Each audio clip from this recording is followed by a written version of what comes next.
नमस्कार साथियों, आप सभी लोगों का स्वागत है आपके अपने social media platform Yadav vision पर। मैं अभिषेक यादव, साइकिलिस्ट, कैमरामैन अश्विनी यादव के साथ।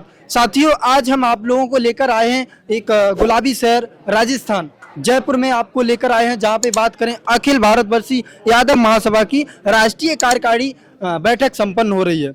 साथियों, बात करें इस बैठक में देश के हर एक कोने से आए हुए लोग हैं, हर एक राज्य से आए हुए लोग हैं, हर एक बात करें यहाँ पे जो अखिल भारतवर्षीय यादव महासभा के एक बहुत बड़ी पहचान, बात करें बहुत बड़े जिनकी वैल्यू है, आज उनसे आपको इंट्रोड्यूस करवाएंगे, जिनका नाम है सत्य प्रकाश यादव जी से, जो कि इस महासभा के राष्ट्रीय उपाध्यक्ष हैं। सर, सबसे पहले आपका बहुत बहुत स्वागत हमारे social media platform Yadav vision पे। थैंक यू, धन्यवाद। सर, हम आपसे पूछना चाहेंगे, जैसे कि ये यादव महासभा है, तो सर ये यादव महासभा हम देखते हैं हर महीने, हर साल में कहीं ना कहीं राष्ट्रीय बैठक चलती है, तो इसका क्या तात्पर्य है? और ये महासभा में यहाँ पे जो आज बैठक संपन्न हुई, इसमें क्या समाज को लेके बात हुई, क्या समाज के मुद्दे पे बात हुई, आप उसके बारे में कुछ बताइए हमारे दर्शकों को। देखिए, यादव महासभा एक सामाजिक संगठन है और चूंकि यादव आबादी जो है, यादव जनसंख्या हिंदुस्तान के 22-24 प्रांत जो हैं उनमें फैली हुई है और उस आबादी को आवाज़ एक स्थान पर देने के लिए, एक मंच पर देने के लिए इस संस्था का गठन 1924 में हमारे बुजुर्गों द्वारा किया गया था।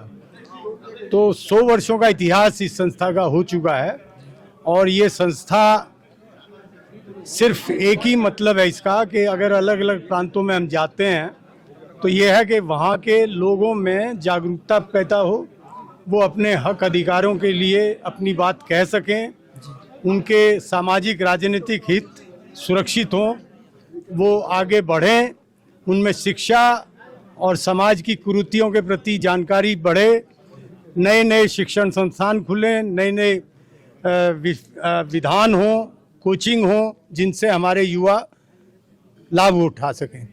तो ये सिर्फ एक जागृति की यात्रा है। जब हम अलग अलग प्रदेशों में जाते हैं, जयपुर पढ़ाओ उसका एक अंश है। ये अभी जो है पिछली यात्रा हमारी जो है वो किसी और प्रदेश में थी, उससे पहले किसी और प्रदेश में थी।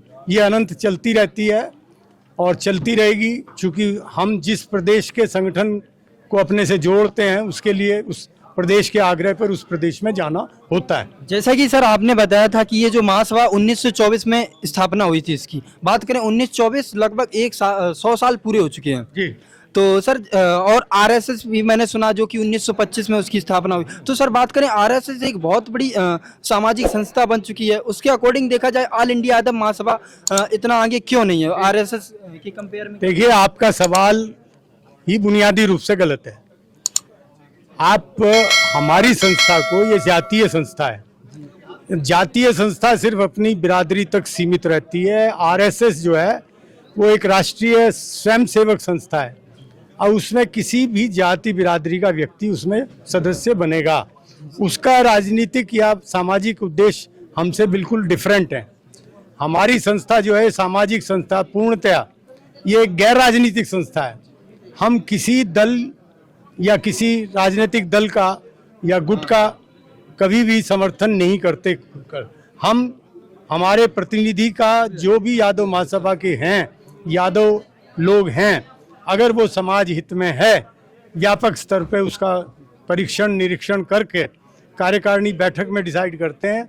अगर वो अकेला है, उससे यादव हितों को फायदा होगा, नुकसान नहीं होगा, तभी हम कोई निर्णय करते हैं, वरना यह पूर्णतया गैर राजनीतिक संस्था है। जी सर, जैसे कि आपने बताया था, जैसे कि यहाँ पे जो महासभा का आज जो बैठक संपन्न हुई है, इसमें जातिगत जनगणना को लेके बात हुई थी। तो सर बताइए, इसमें जातिगत जनगणना होगी, इसमें प्रॉपर यादवों का क्या यहाँ पे फायदा होगा इसमें? जातिगत जनगणना की मांग जो है अकेले यादव जाति की नहीं है, लेकिन ओबीसी की है। ओबीसी की है, सभी ओबीसी, एससी, एसटी सभी की है, और जो इस श्रेणी में नहीं आती उच्च जातियों की भी है। बहुत से लोग उच्च जाति से हमें समर्थन दे रहे हैं कि ये जनगणना हो। इस कास्ट सेंसस का सभी राजनीतिक पार्टियां भी समर्थन करती हैं।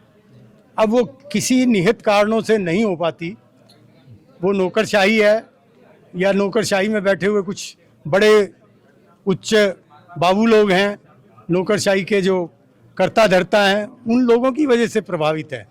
अगर ये मानसिकता बदल दी जाए, चूंकि बार बार सभी लोग कहते हैं, चुनाव आयोग कह रहा है, नहीं नीति आयोग कहता है, फाइनेंशियल कमीशंस कहते हैं, और बहुत से जितने भी सामाजिक संगठन को देखते हैं, उन सबकी ये डिमांड है कि सेंसस बड़ा ज़रूरी है।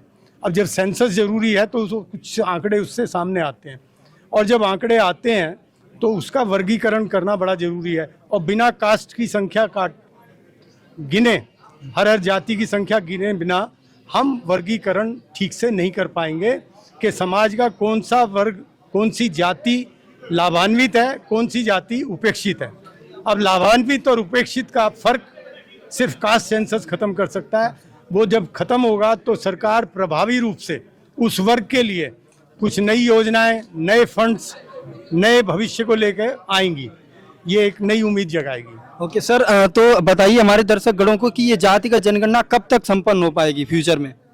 ये तो निर्णय सरकार को करना है, हमारा निर्णय नहीं है, लेकिन हमारी मांग है कि जातिगत जनगणना हो, और नहीं होगी तो हम इसके लिए जो भी उचित हमारे आज निर्णय हुए हैं, हम लोकतांत्रिक तरीके से अपना विरोध दर्ज कराएंगे और कराते रहेंगे जब तक ये जनगणना नहीं होगी। ओके सर का बहुत बहुत धन्यवाद, सर ने अपना ये बहुमूल्य हमें जो हमारे सोशल मीडिया प्लेटफॉर्म को समय दिया। सर बहुत बहुत धन्यवाद, थैंक यू।